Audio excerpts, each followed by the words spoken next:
The fishing news is brought to you by Interlux Marine Paint. Hey there, Toby Lapinski for the New England edition of the Fisherman magazine with this week's web video fishing forecast. Well, we got quite the change in weather since last week's video. We had a snow squall pop up when I was shooting a week ago. Over the weekend, we had temperatures across New England, some spots hitting 30 below zero with the wind chill. Now today, bright sun, everything's melting. Just never know what you're going to get in New England. Unfortunately, it's not doing anything to help the fishing across the region. However, there is some action still to be had. And we're going to start off this week in Connecticut, as always. And while we made some ice over the weekend, the rainy, windy, warm spell that has since followed did a number on any major gains that were made.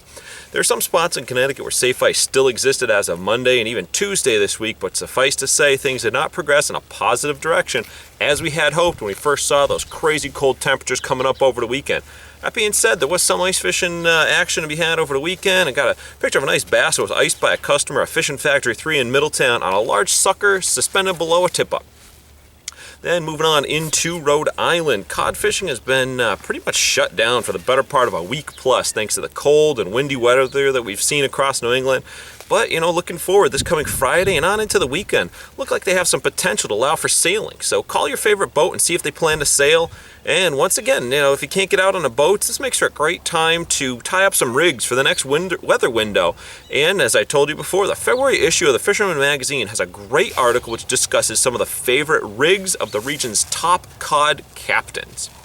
And in Rhode Island, next weekend, the big show is scheduled to take place, the New England Saltwater Fishing Show at the Rhode Island Convention Center. Be sure to check out the awesome list of seminar speakers that run throughout the entire show. And also, don't forget to stop by the Fisherman's booth for all of your subscription needs.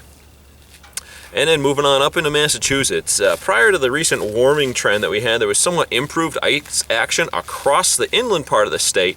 But really, since the weekend, I have not heard any solid reports, so please be very cautious if you plan on venturing out on the ice this weekend. While I'm sure we didn't lose most of it across the state, there's going to be some thin spots with this rain and warm weather that we've seen.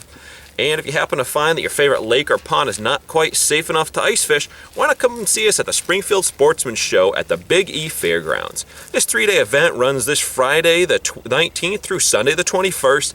There's an awesome selection of both hunting and fishing seminars throughout the weekend, as well as 2 buildings filled with guides, captains, outfitters, and more, so I hope to see you there. Well, there you have it. I'm Toby Lapinski for the New England edition of the Fisherman magazine, wishing you tight lines if you head out onto the water this weekend. The fishing news is brought to you by Interlux Marine Paint.